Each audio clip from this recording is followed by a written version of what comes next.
أشهد أن لا إله إلا الله وحده لا شريك له وأشهد أن محمدا عبده ورسوله أما بعد فأعوذ بالله من الشيطان الرجيم بسم الله الرحمن الرحيم الحمد لله رب العالمين الرحمن الرحيم مالك يوم الدين إياك نعبد وإياك نستعين اهدنا الصراط المستقيم صراط الذين أنعمت عليهم غير المغضوب عليهم ولا الضالين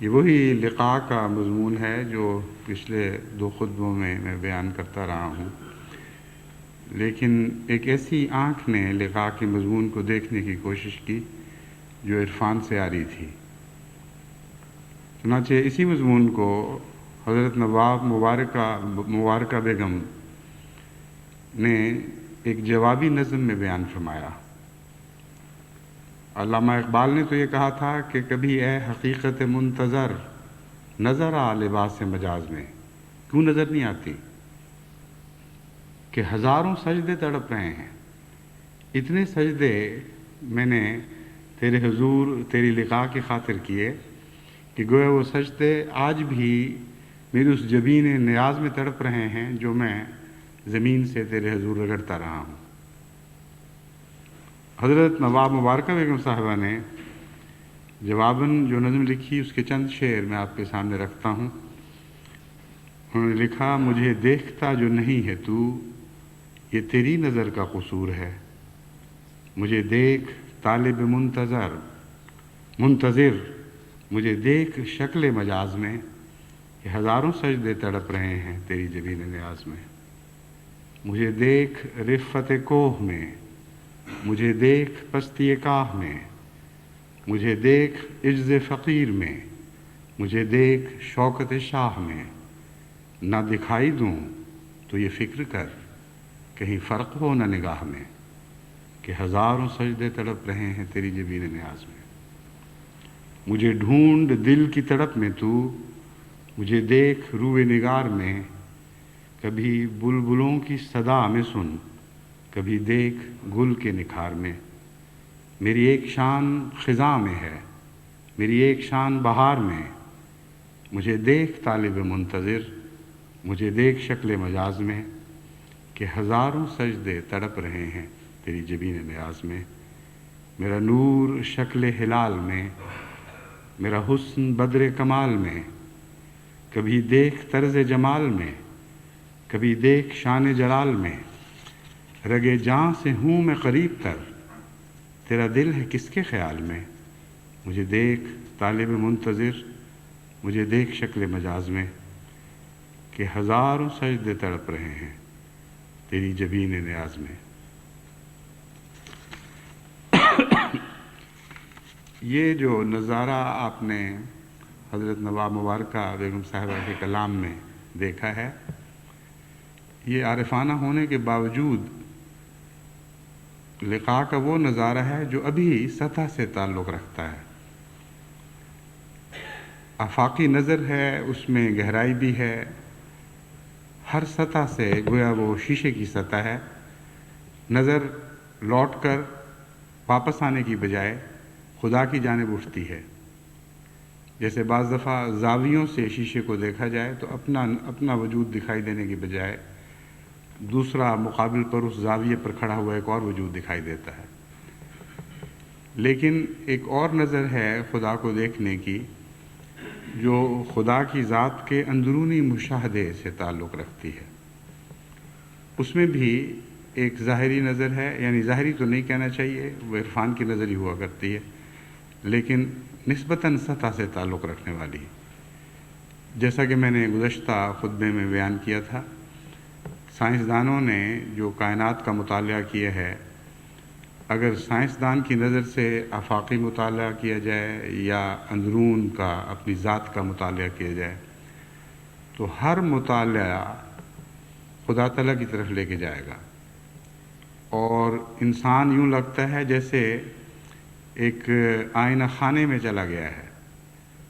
آئینہ خانے میں تو ایسا نظارہ ہوتا ہے کہ جدھر دیکھے انسان ادھر خود ہی دکھائی دیتا ہے اپنے آپ کو، یعنی اپنی صورت ہی دکھائی دیتی ہے، مگر یہ عرفان کا آئینہ خانہ وہ ہے جس میں ہر طرف خدا دکھائی دینے لگتا ہے۔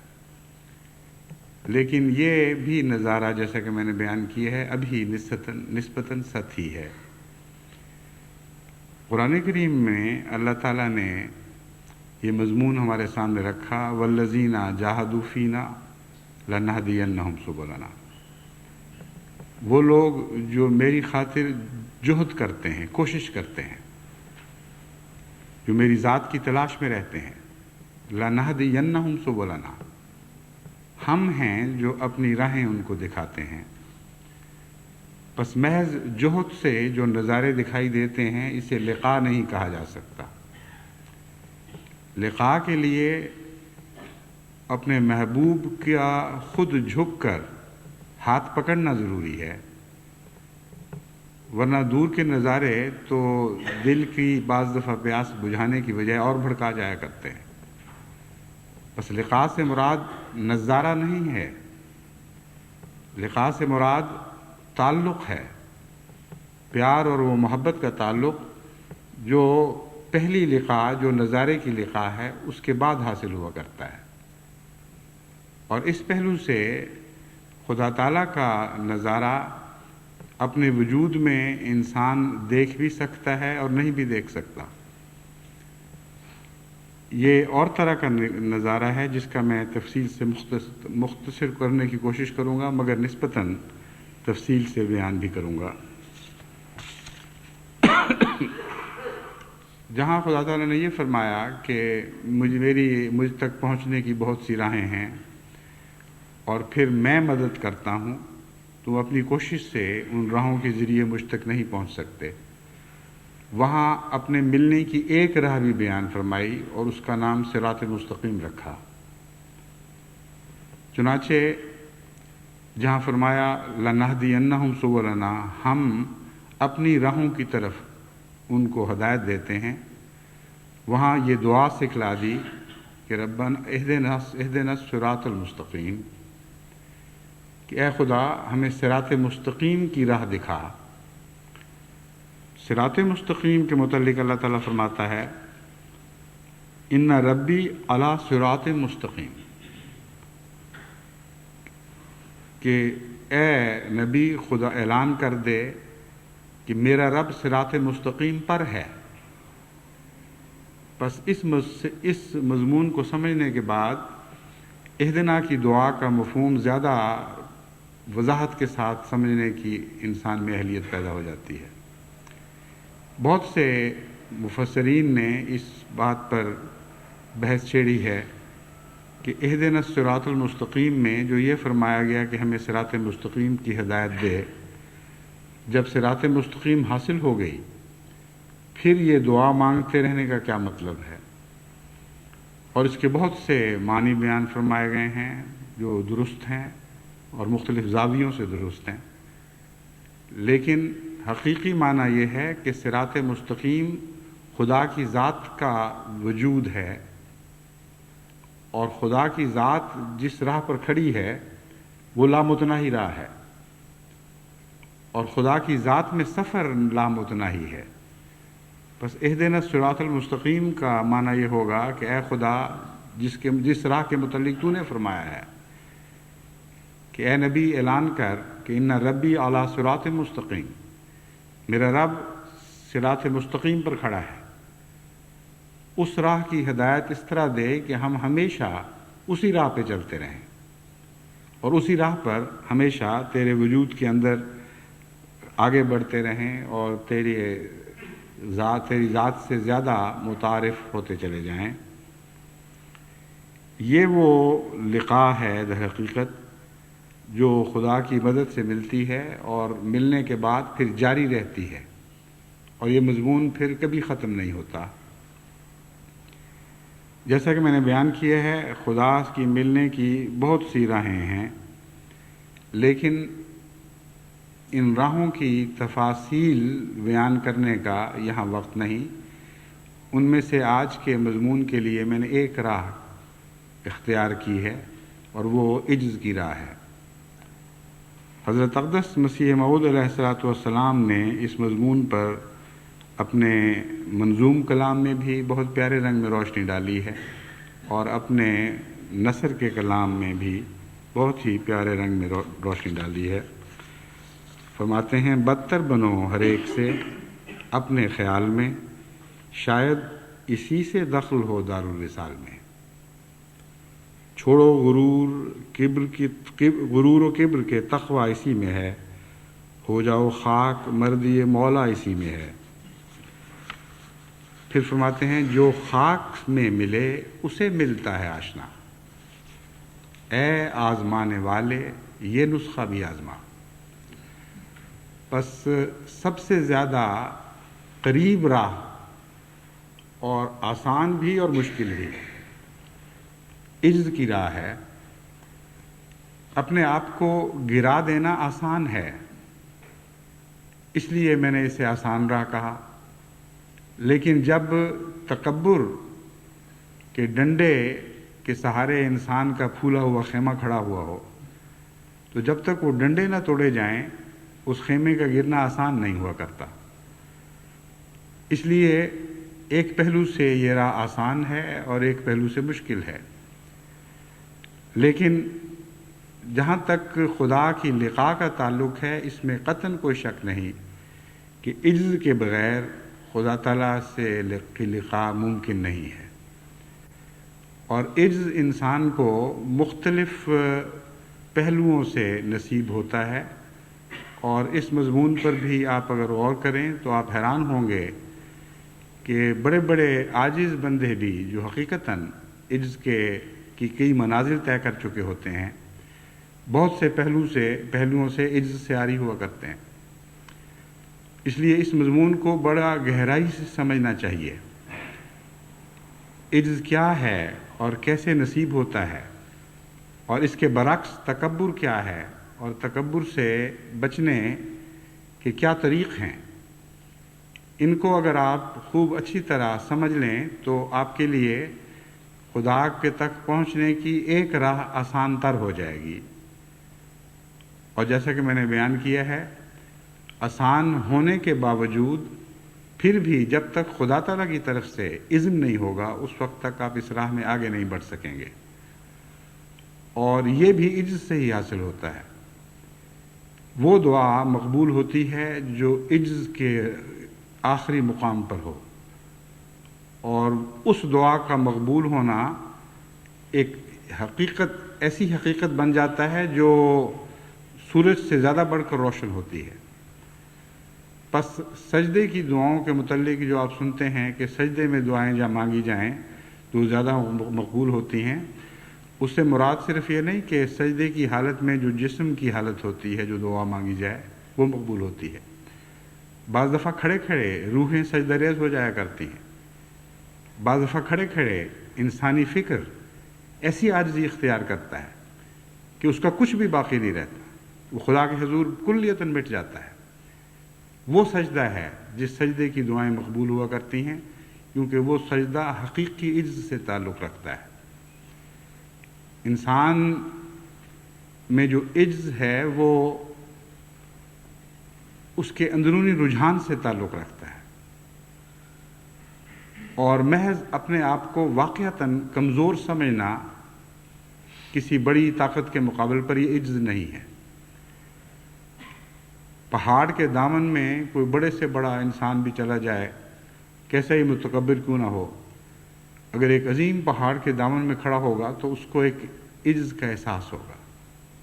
وہ یہ سمجھے گا کہ یہ جو بلندیاں اور یہ حجم اور یہ وزن اور یہ طاقت ایسی غالب ہیں کہ اس کے مقابل پر اس کی کوئی حیثیت نہیں۔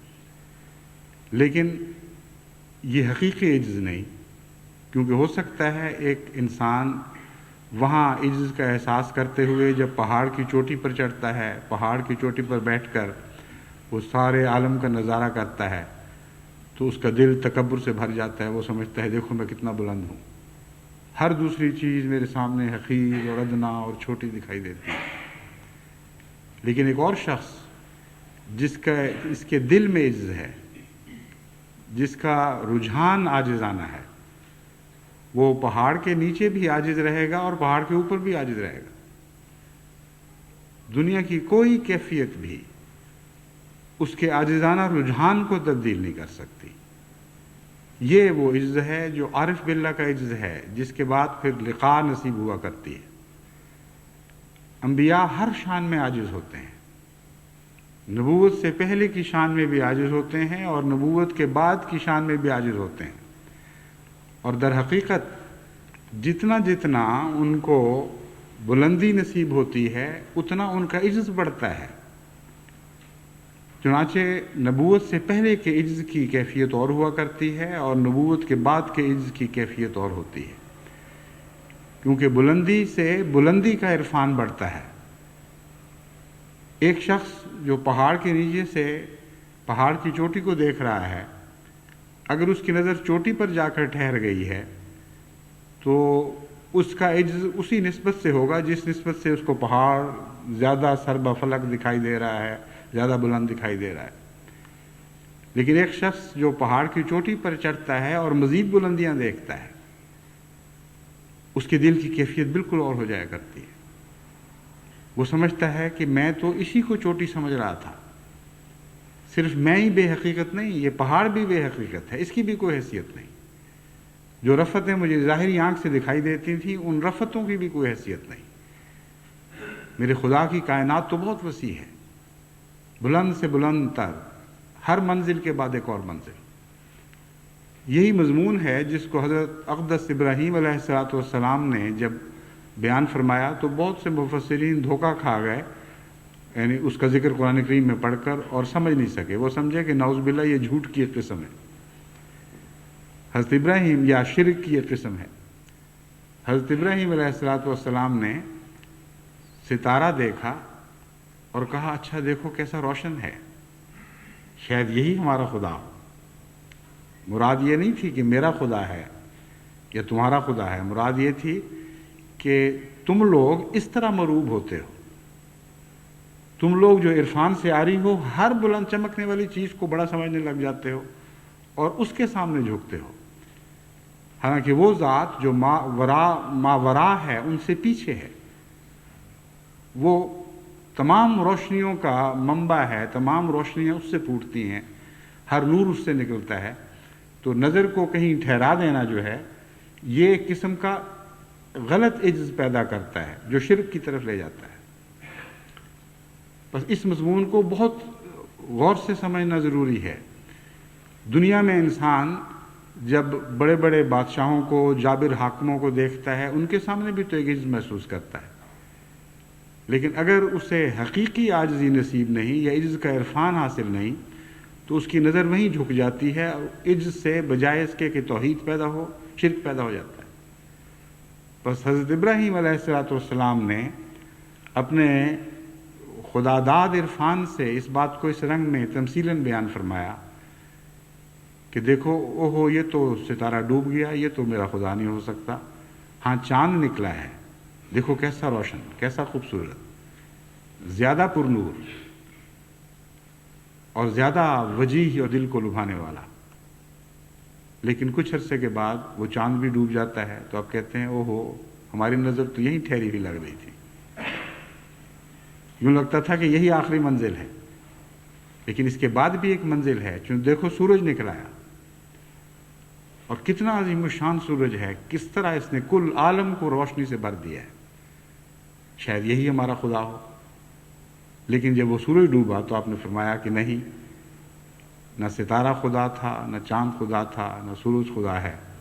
حقیقت یہ ہے کہ وہ ما وراء الورا ہستی ہے، وہ ہمارا خدا ہے جس نے ان سب چیزوں کو نور بخشا ہے. بس عجز تو ضروری ہے، لیکن عجز کا بھی ایک اپنا عرفان ہوا کرتا ہے، اور صاحب عرفان کا عجز اور ہے اور بے عرفان انسان کا عجز اور ہے. بے عرفان کا عجز اسے بالکل ناکارہ اور بے ہمت کر دیا کرتا ہے، ہر طاقت کے سامنے وہ سجدہ ریز ہو جاتا ہے، ہر بڑے کو دیکھتا ہے اور اس کے سامنے اپنے آپ کو بے حیثیت سمجھ کر اس کو سجدے کرنے لگتا ہے. لیکن ایک صاحب عرفان کا عجز بلندیوں کے ساتھ اور جھکتا چلا جاتا ہے، نہ وہ تکبر کی طرف مائل ہوتا ہے نہ وہ شرک کی طرف مائل ہوتا ہے. پس حضرت ابراہیم علیہ السلام نے اس مثال کے ذریعے عجز کی ایک بہت ہی خوبصورت تفسیر ہمارے سامنے فرما دی اور ہمیں بتایا کہ عجز وہی ہے جو بالآخر خدا تک پہنچائے، ورنہ تم اپنے آپ کو ایسا حقیر اور بے طاقت سمجھنے لگو گے کہ مخلوق کے سامنے جھک جاؤ گے. بس نبوت میں بھی عجز کا عرفان بڑھتا چلا جاتا ہے، کیونکہ ایک بلندی کے بعد جب نبی کو دوسری بلندی نصیب ہوتی ہے تو اس بلندی سے خدا کی بلندی کا ایک اور آسمان اس کے سامنے روشن ہو جاتا ہے، ایک نئی بلندی اس کو دکھائی دینے لگتی ہے، اور اس کے سامنے وہ پھر اپنے آپ کو دوبارہ عاجز محسوس کرتا ہے۔ وہ سمجھتا ہے کہ میں نے اپنے آپ کو عاجز سمجھا تو تھا، لیکن جیسا کہ حق تھا ویسا عاجز نہیں سمجھا تھا۔ خدا تعالیٰ تو لامحدود ہے اور اس کی ذات کی عظمت کا تصور بھی ممکن نہیں ہے۔ ایک موقع پر حضرت اقدس محمد مصطفیٰ صلی اللہ علیہ وآلہ وسلم نے فرمایا کہ اللہ تعالیٰ کی ذات ایسی مستغنی، ایسی غنی ہے اور ایسی لامتناہی دولتوں کا وہ مالک ہے کہ اگر تم اس سے اس کی ساری کائنات مانگو، جو مانگ سکتے ہو مانگ لو، اور وہ سب کچھ تمہیں دے دے، تو اس کی دولت میں اتنی کمی بھی نہیں آئے گی جتنی ایک سمندر میں سوئی کا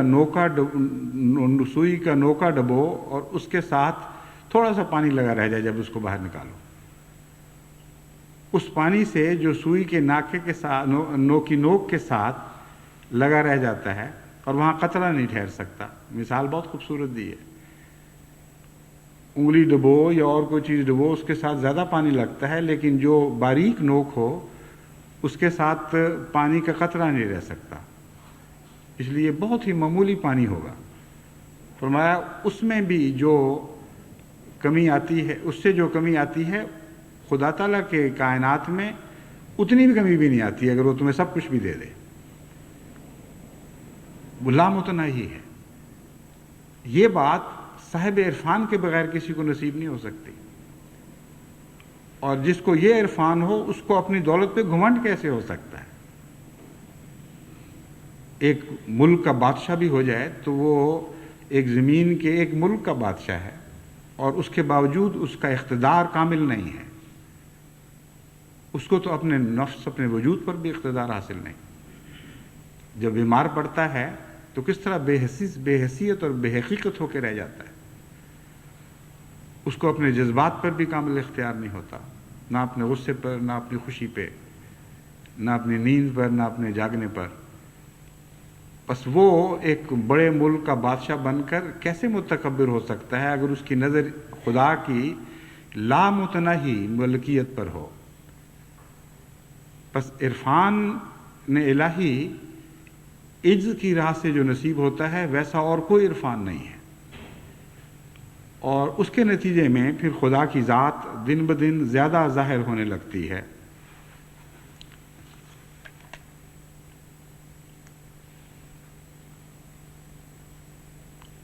یہی وجہ ہے کہ بعض دفعہ بعض صوفیاء نے غلطی کی اور عجز کو ظاہری رنگ دینے لگے، اور آپ نے دیکھا ہوگا کہ وہ اپنے اوپر مٹی ڈالتے تھے، بعض اوقات اپنے کپڑے بھاڑ لیتے تھے، گندے کر لیتے تھے، اور ایسا رنگ اختیار کرتے تھے جیسے وہ دنیا میں سب سے زیادہ گندے اور غلیظ اور بیکار لوگ ہیں۔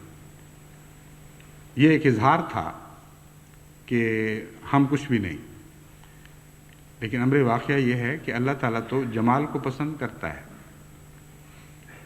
وہ جو کچھ نہیں کی حالت ہے وہ بیرونی حالت نہیں ہے، وہ ایک اندرونی کیفیت کا نام ہے، اور بعض دفعہ بیرونی کیفیت اس اندرونی کیفیت سے بالکل متقابل ہوتی ہے، اس سے بالکل برعکس دکھائی دیتی ہے۔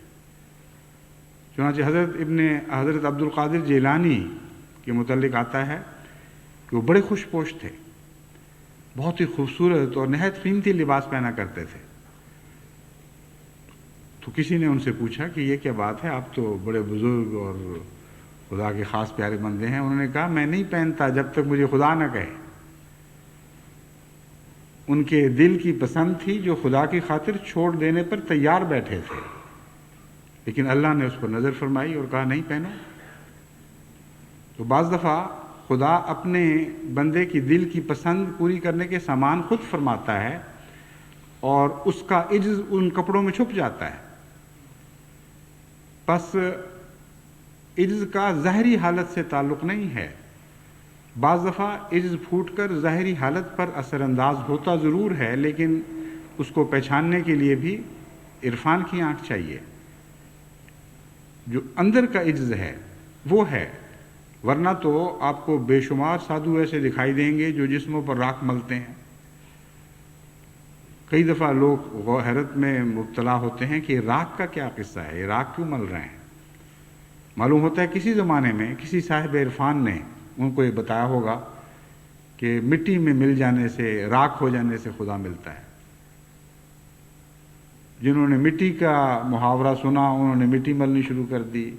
جنہوں نے خدا کی راہ میں راکھ ہو جانے کا ذکر سنا انہوں نے یہ نہ سوچا کہ خدا کی خاطر اپنے وجود کو جلا کر ختم کر دینا اور اپنے نفس کی راکھ بن جانا یہ مراد ہے. خدا کی لقاء کے لیے یہ چیز ہے جو انسان کی مدد کرتی ہے. تو انہوں نے راکھیں بننی شروع کر دی. پس عجز کے مقام تو بے شمار ہیں، لیکن جب تک اندرونی طور پر آپ کو وہ آنکھ نصیب نہ ہو جو عجز کی شناسائی بخشتی ہے، جسے عجز پہچانا جاتا ہے، اس وقت تک صحیح معنوں میں آپ خدا کی راہ میں آگے قدم نہیں بڑھا سکتے.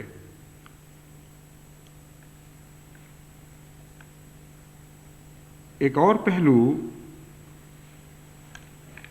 سے جب ہم عجز کے مضمون پر نظر ڈالتے ہیں تو وہ اس کی برعکس صورت کو دیکھ کر عجز کا مضمون ظاہر ہونا شروع ہو جاتا ہے، اور وہ ہے تکبر. تکبر عجز کا بالکل برعکس ہے، اور تکبر ایک ایسی چیز ہے جو انسان اور خدا کے درمیان ایک مکمل جدائی پیدا کرنے والا مضمون ہے. کیونکہ تکبر ایک ایسی چیز ہے جو خدا کے سوا کسی کو زیب ہی نہیں دیتا. یہ وہ صفت ہے جس میں خدا کا کوئی نبی شریک نہیں ہے، صرف خدا ہے جس کے متعلق جس کے صفات میں لفظ متکبر آتا ہے، اور بڑی شوقت والی صفت ہے. بڑا ہی رعب پیدا ہوتا ہے انسان پر جب انسان خدا کی صفت متکبر پر غور کرتا ہے. اس کے سوا کسی بندے میں نہ تکبر کرنے کی استطاعت ہے، نہ تکبر کرنے کی طاقت ہے، نہ اسے زیب دیتا ہے، نہ اسے اجازت ہے. اس لیے خدا کے انبیاء بھی جبکہ خدا کی دوسری صفات میں شریک ہو جایا کرتے ہیں، شریک ان معنوں میں کہ اس سے حصہ پاتے ہیں. ویسے تو نعوذ باللہ شرک کا دوسرا مضمون ان پر صادق نہیں آتا، لیکن کسی نہ کسی رنگ میں خدا تعالیٰ کی صفت میں رنگین ہو جانے کا انسان میں ملکہ حاصل ہے اور اس سے طاقت ودیت کی گئی ہے، لیکن تکبر کے لحاظ سے نہیں. پس تکبر اگر کسی جگہ ہے تو وہ خدا کے اور بندے کے درمیان ایک ایسا فاصلہ پیدا کر دیتا ہے کہ اس کے نتیجے میں متکبر خدا سے مل ہی نہیں سکتا. چنانچہ حضرت عیسیٰ علیہ السلام نے اس مضمون کو اپنے رنگ میں یوں بیان فرمایا کہ دولت مندوں کا خدا کی بادشاہی میں داخل ہونا کیسا مشکل ہے، کیونکہ اونٹ کا سوئی کے ناکے میں نکل جانا اس سے آسان ہے کہ دولت مند خدا کی بادشاہی میں داخل ہو. اس زمانے میں غالباً دولت مند ہی زیادہ متکبر ہوا کرتے تھے، اس لیے وہ دولت مند کہہ کر دراصل متکبر کا مضمون باندھا گیا ہے. لیکن قرآن کریم نے اس مضمون کو نہایت زیادہ کمال کے ساتھ اور بہت ہی حسین انداز میں بیان فرمایا ہے، اور اس مضمون کو جو ابتدائی دکھائی دیتا ہے حضرت مسیح کے قول کی صورت میں اسے مکمل کر دیا ہے. یعنی قرآن کریم کے بیان میں یہ مضمون اپنے ختم کو پہنچ گیا ہے، اس سے بڑھ کر یہ مضمون بیان نہیں ہو سکتا. فرمایا ان الذین کذبوا بآیاتنا واستکبروا عنہا لا تفتح لهم ابواب السماء ولا يدخلون الجنۃ حتی یلج الجمل فی سم الخیاط خیات ہے لفظ، وہ میں جب پڑھتا ہوں تو بعض دفعہ لوگوں کو شبہ پڑتا ہے کہ فتح کے ساتھ پڑھا ہے، لیکن وہ پڑھنے کی طرز میں ہے فرق. بعض دفعہ بعد میں بھی لوگ پوچھتے ہیں تو میں ان کو سمجھانے کے لیے بتا رہا ہوں. فی سم الخیات وکذالک نجزی المجرمین، فرمایا یقیناً وہ لوگ جنہوں نے ہمارے نشانات کو جھٹلایا، واستکبروا عنہا، اور ان سے تکبر اختیار کیا. لا تفتح لہم ابواب السماء، ان کے لیے آسمان کے دروازے نہیں کھولے جائیں گے.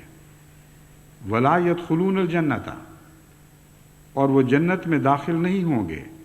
حتی یلج الجمل فی سم الخیات، یہاں تک کہ اونٹ سوئی کے ناکے میں داخل ہو جائے. اب دیکھیں ان دونوں عبارتوں میں کتنا فرق ہے. اول تو محض دولت مند کا بیان نہیں فرمایا گیا، بلکہ ہر قسم کی تکذیب کرنے والے کو متکبر فرمایا گیا. امر واقعہ یہ ہے کہ خدا کے نشانات بے شمار ہیں. یہاں صرف انبیاء کی تکذیب مراد نہیں ہے، بلکہ ساری کائنات میں اللہ تعالیٰ کی آیات پھیلی پڑی ہیں. اور متکبر ہر آیت کی تکذیب کرتا چلا جاتا ہے.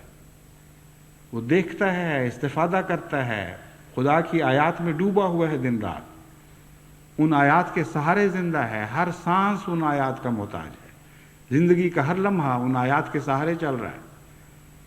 اور ایسا غافل ہے اور ایسا بے وقوف اور اندھا ہے کہ اس کے باوجود آیات کا انکار کرتا چلا جائے، ان سے تکبر کی راہ اختیار کرتا ہے. سمجھتا ہے کہ میری ادنا غلام ہے، میں جس طرح چاہوں ان سے سلوک کروں، اور کوئی مالک نہیں ہے جس کے سامنے میں اپنے اس استفادے کے لحاظ سے جواب دے ہوں. جو چیزیں ہیں وہ میرے فائدے کی خاطر اس طرح بنائی گئی ہیں جیسے میں مالک ہوں، اور یہ چیزیں میرے لیے بنائی جانی خدا پر فرض تھی. یہ رجحان ہے جو متکبر کے دل میں پیدا ہو جاتا ہے. بس جہاں اس کا فضل اپنا ہاتھ کھینچ لے، وہیں ایسا شخص اچانک ننگا ہو جاتا ہے. یعنی اس کا رجحان بالکل کھل کر سامنے آ جاتا ہے. وہ کہتے ہیں خدا ہوتا کون ہے میرے ساتھ یہ سلوک کرنے والا؟ اتنی دنیا پڑی ہوئی ہے، فلاں ٹھیک ہے، فلاں ٹھیک ہے، میں ہی بیمار ہونا تھا، مجھے ہی بیمار ہونا تھا، میرے بچوں پر یہ مصیبت ٹوٹنی تھی. اور وہ یہ نہیں سوچتا کہ اس کی ساری زندگی، اس کے وجود کا ایک ایک ذرہ اس کی یہ طاقت کے خدا پر باتیں کرتا ہے. یہ بھی خدا کی آیات میں لپٹی ہوئی ایک داستان ہے جو انہیں کے ذریعے چل رہی ہے. اس داستان کا اپنا کوئی وجود نہیں، آیات کے ذریعے ہی یہ داستان دکھائی دیتی ہے، گویا ہے، لیکن حقیقت میں آیات ہی ہیں صرف. بس آیات باری تعالی سے روگردانی کرنا اور اس سے منہ موڑ لینا، یہ ایک ایسا گناہ ہے جس کے متعلق قرآن کریم سے پتہ چلتا ہے کہ یہ بخشش کے لائق نہیں ہے.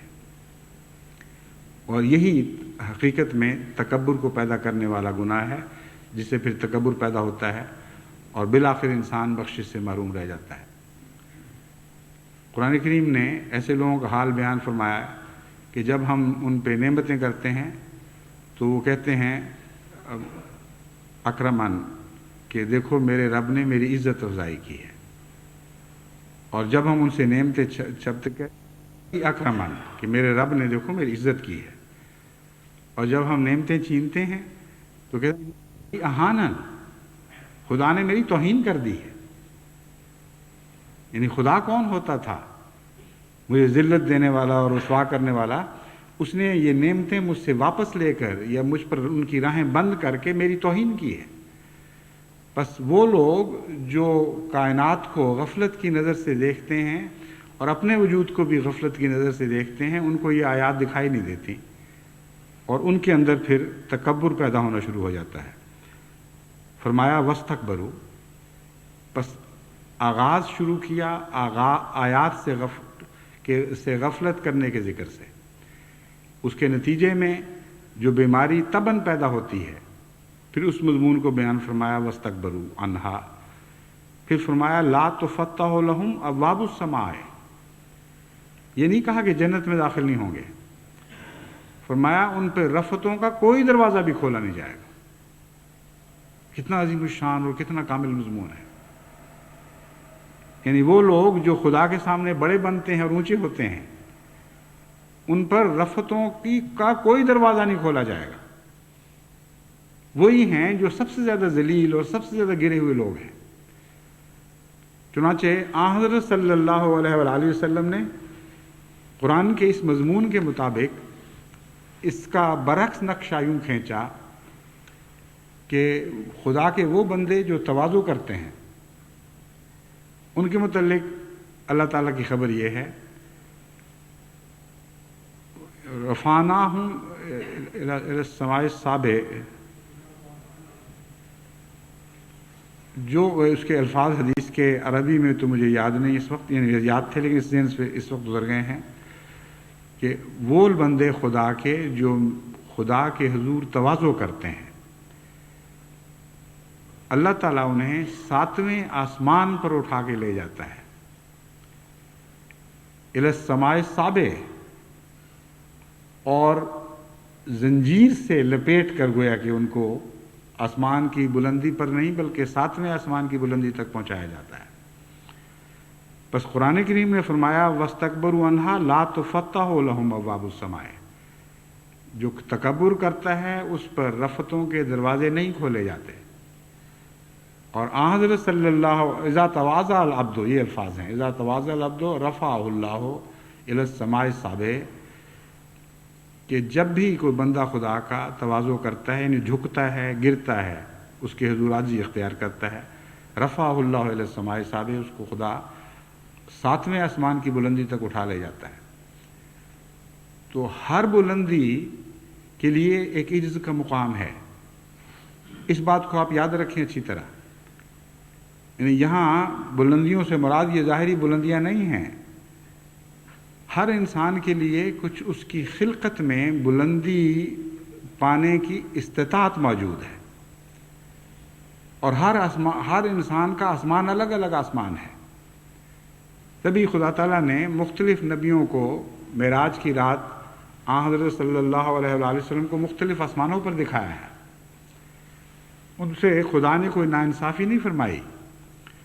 ہر شخص کی بلندی کی ایک استطاعت ہے، اور اس بلندی تک وہ بلند ہو سکتا ہے. چنانچہ مسلم موعود کی پیشگوئی میں اس مضمون کو یوں بیان فرمایا گیا، وہ اپنے نفسی نقطۂ آسمان کی طرف یا آسمان تک اٹھایا جائے گا. یعنی خدا تعالیٰ نے اس کو جتنی صلاحیتیں بخشی ہیں، اس کا وہ آخری نقطہ جو آسمان پر مقدر ہے وہاں تک وہ رسائی پا جائے گا. یعنی وہ اپنی قوتوں کو ضائع نہیں کرے گا اور اپنی صلاحیتوں سے بھرپور فائدہ اٹھائے گا، یہاں تک کہ اللہ تعالیٰ اس کو توفیق بخشے گا کہ جو رفتیں اس کے لیے مقدر تھی وہ ان کو حاصل کر لے گا.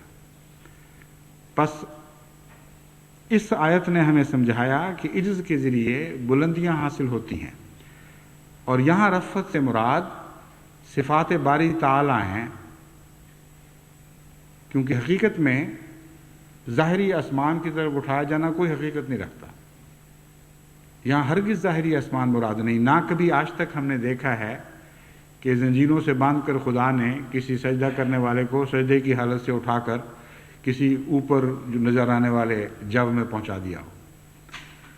بس یہ کیسے ہو سکتا ہے کہ حضور صلی اللہ علیہ وسلم خبر دیں اور واقعہ نہ ہو؟ لیکن یہ واقعہ ہر روز گزرتا ہے. ہزاروں لاکھوں بندگان خدا ایسے ہیں جو سجدوں کی حالت میں اٹھائے جاتے ہیں، اور ضروری نہیں کہ وہ سجدہ ظاہری سجدہ ہو. ان کے دلوں پر ایسی کیفیتیں طاری ہوتی ہیں زندگی میں جو اچانک ان پر ان کے عجز کا ایک مقام روشن کرتی ہیں، اور اس فلیش میں، اس ایسے لمحے میں جس کو ظاہری وقت سے ناپا ہی نہیں جا سکتا، اچانک ان کو اپنا ایک عزت کا مقام دکھائی دیتا ہے، اور دل سے خدا تعالیٰ کی ایسی تکبیر بلند ہوتی ہے کہ اس کے نتیجے میں انہیں رفتوں کو ایک آسمان کی طرف بلندی نصیب ہوتی ہے. بس آخری درجہ 7ویں آسمان تک کا عام بندوں کا درجہ ہے، لیکن حضرت صلی اللہ علیہ وآلہ وسلم کو ان کے علاوہ رفت کا ایک اور مقام عطا ہوا جو ان آسمانوں کے بعد کا مقام تھا. اور وہ ظاہر کرتا ہے کہ حضور اکرم صلی اللہ علیہ وآلہ وسلم خدا کے سب عاجز بندوں سے زیادہ عجز کرنے والے تھے. اس لیے عجز والے کو بلندی عطا ہوتی ہے اور سچی بلندی حاصل کرنے والے کو عجز نصیب ہوتا ہے. یہ دو مضمون آپس میں ایک دوسرے کے ساتھ بندھے ہوئے ہیں، اور یہی لقاء کا مضمون ہے. کیونکہ قرآن کریم میں جس معراج کا ذکر ہے وہ لقاء کا معراج ہے، کسی ظاہری آسمانوں کا سفر تو نہیں ہے جس طرح کے بعض علماء بیچارے اپنی ناسمجھی میں اور بینائی بصیرت کی کمی کی وجہ سے سمجھ بیٹھے ہیں کہ نعوذ باللہ کوئی ظاہری گھوڑا اترا، اس کے اوپر حضرت صلی اللہ علیہ وسلم سوار ہوئے اور پھر وہ اڑنا شروع ہوا پروں کے ساتھ، یہاں تک کہ ایک ایک آسمان کو پیچھے چھوڑتا چلا گیا.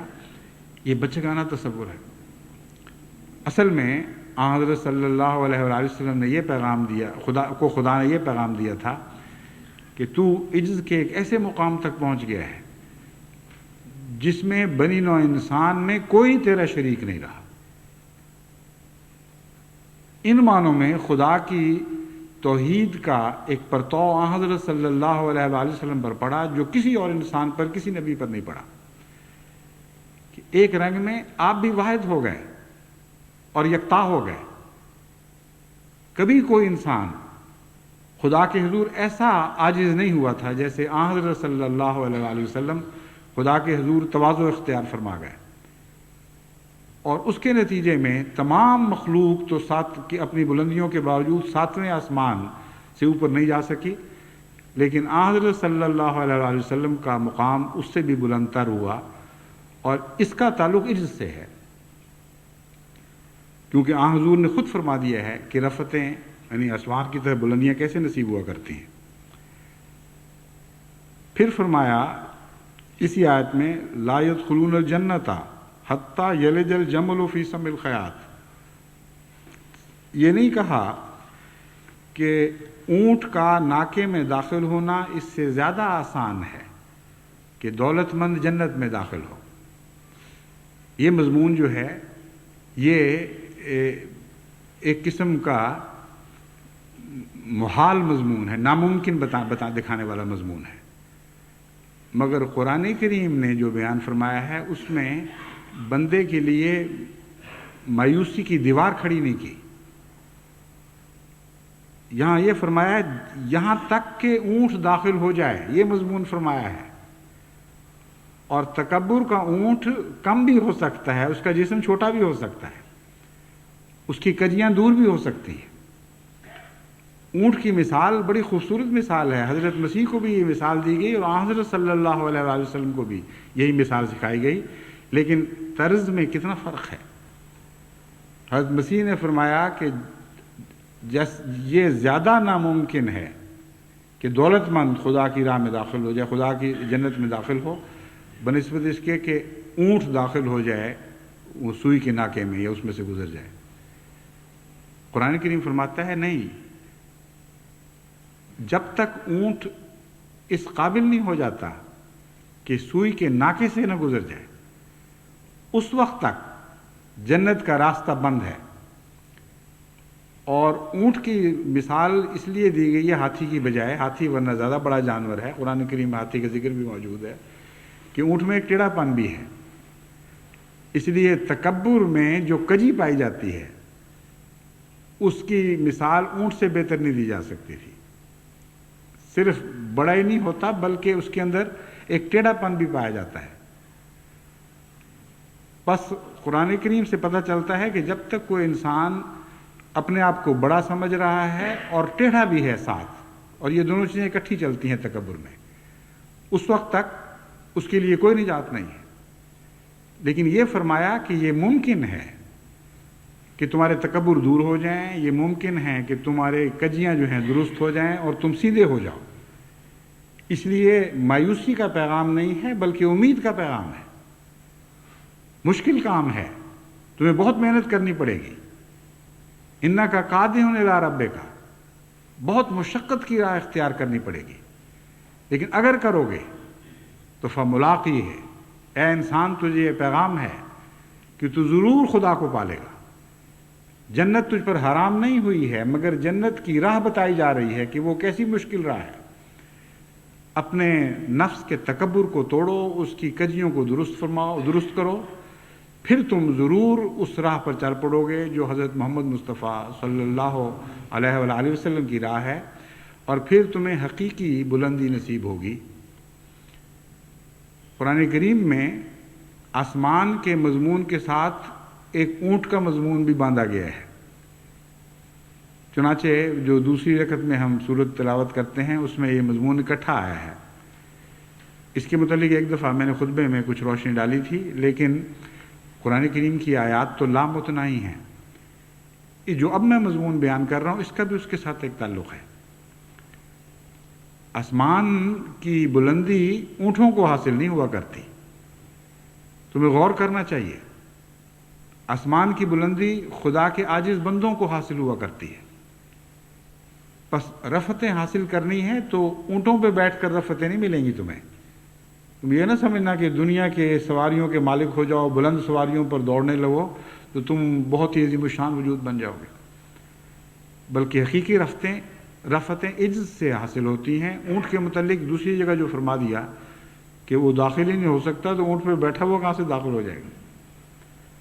تو یہ مضمون ہے جس میں غور کی طرف وہاں دعوت دی گئی ہے کہ اونٹ ہے تو بڑا اونچا جانور اور تیز دوڑ بھی لیتا ہے اچھا بھلا، اور لیکن ٹیڑھا ہے، اور تم اگر اونٹ کی راہ اختیار کرو گے تو تم متکبر بن جاؤ گے۔ بس فرمایا لا يدخلون الجنت حتى يلج الجمل في سم الخیاط، اس وقت تک تم داخل نہیں ہو، ایسا شخص داخل نہیں ہو سکتا جب تک چھوٹا نہ ہو جائے اور اپنے نفس کے اونٹ کو اور مختصر کرتا چلا جائے یہاں تک کہ وہ ہلاکت کے مقام تک پہنچ جائے۔ اگر ایسا نہیں کرو گے تو فرمایا کذالک نجزی المجرمین، پھر ہم اس طرح مجرموں کو سزا دیا کرتے ہیں کہ ان کی ترقی کی راہیں تنگ کر دیتے ہیں۔ یہ بھی بہت ہی خوبصورت مثال ہے۔ ایک انسان بعض دفعہ جاتے جاتے دیکھتا ہے کہ راستہ تنگ ہوتا چلا گیا، یہاں تک کہ وہ ایک ایسا سوراخ بن گیا کہ اس میں سے وہ داخل ہو ہی نہیں سکتا۔ بعض لوگ مجھے ایسی خوابیں لکھتے ہیں اور وہ لکھتے ہیں کہ بہت ہی دل پر اس سے دہشت طاری ہوتی ہے کہ ایک انسان آگے بڑھنا چاہتا ہے لیکن راستہ تنگ ہوتے ہوتے اتنا چھوٹا ہو جاتا ہے کہ بے اختیار ہو جاتا ہے آدمی، کوشش کرتا ہے آگے بڑھنے کی لیکن پھنس جاتا ہے۔ بس آگے بڑھنے کی راہ میں جو روکے ہیں وہ اپنے نفس کے تکبر کی روکے ہیں، ورنہ خدا کی راہیں کشادہ ہیں۔ جب ان راہوں سے بڑا بن کر انسان وہاں سے گزرنے کی کوشش کرتا ہے تو نہیں گزر سکتا۔ بس رویا میں ایسے لوگوں کو در حقیقت یہ پیغام ہوتا ہے کہ تمہارے اندر ابھی ترقی کی گنجائشیں تو موجود ہیں، لیکن تم نے اپنے نفس کو چھوٹا نہیں کیا۔ اپنے نفس کو خدا کے حضور اور چھوٹا کرو۔ جب چھوٹا کرو گے تو ان باریک راہوں سے بھی تم بڑی آسانی سے گزر جاؤ گے۔ سائنس کی آج کل ایسی فلمیں تیار کی جاتی ہیں جو اس قسم کے نظر کے دھوکے ہیں، لیکن ان دھوکوں کے نتیجے میں انسان دھوکہ نہیں کھاتا بلکہ ہدایت کی راہ پا جاتا ہے۔ چنانچہ چھوٹے چھوٹے باریک جراثیم جو جسم کے خلیوں میں داخل ہوتے ہیں ان کے متعلق خواہ کسی طرح بھی وہ بیان کریں، حقیقت میں ایک طالب علم کو پورا مضمون سمجھ نہیں آ سکتا۔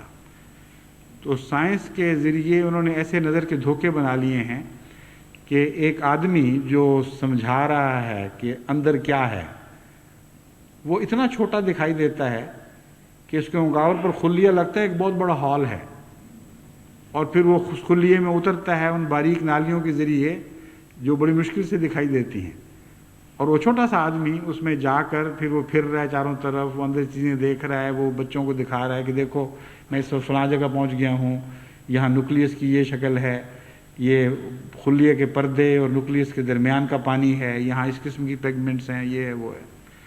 اور وہ ایسا مزیدار نظارہ ہوتا ہے کہ وہ بچے کے دل پر ہمیشہ کے لیے نقش ہو جاتا ہے، یا طالب علم کے ذہن پر ہمیشہ کے لیے نقش ہو جاتا ہے۔ تو حقیقت میں چھوٹا ہو جائے انسان تو راہیں کشادہ ہو جاتی ہیں،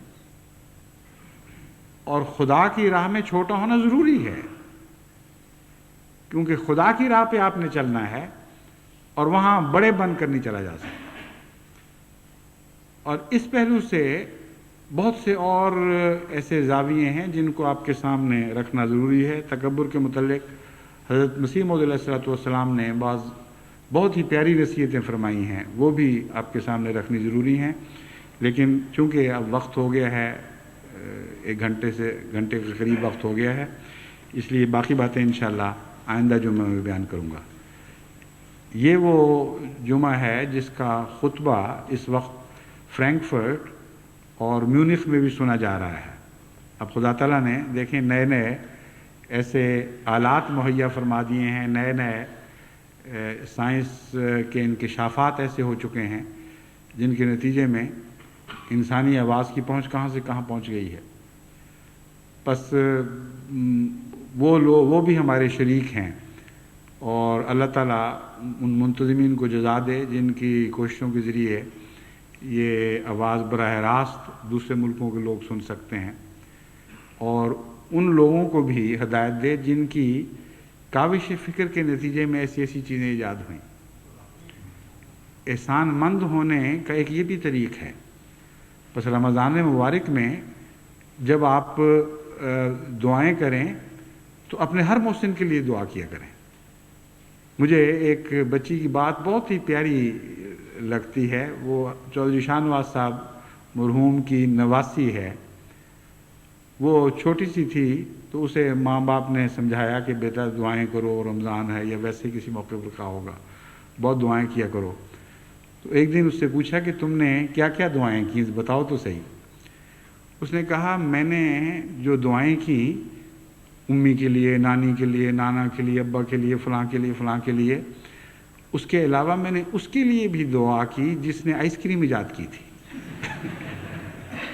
انہوں نے کہا ہے اس کے لیے کیوں دعا کی؟ انہوں نے کہا دیکھو اس نے بچوں کا دل خوش کر دیا۔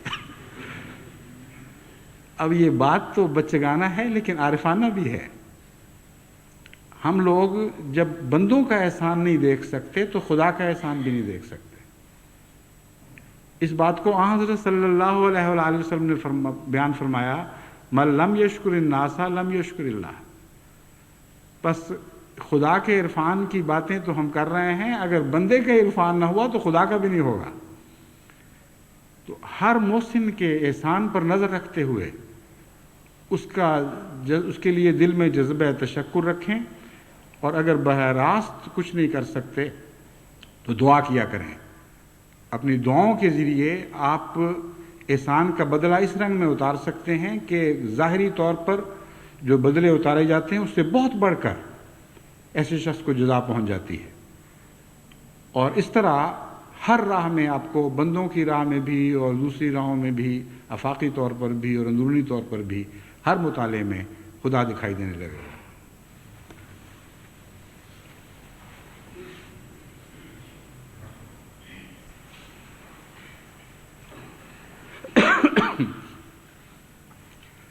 الحمد لله نحمده ونستعينه ونستغفره ونؤمن به ونتوكل عليه ونعوذ بالله من شرور أنفسنا ومن سيئات أعمالنا من يهده الله فلا مضل له ومن يضلله فلا هادي له ونشهد أن لا إله إلا الله وحده لا شريك له ونشهد أن محمدا عبده ورسوله عباد الله رحمكم الله إن الله يأمر بالعدل والإحسان وإيتاء ذي القربى وينهى عن الفحشاء والمنكر والبغي يعظكم لعلكم تذكرون اذكروا الله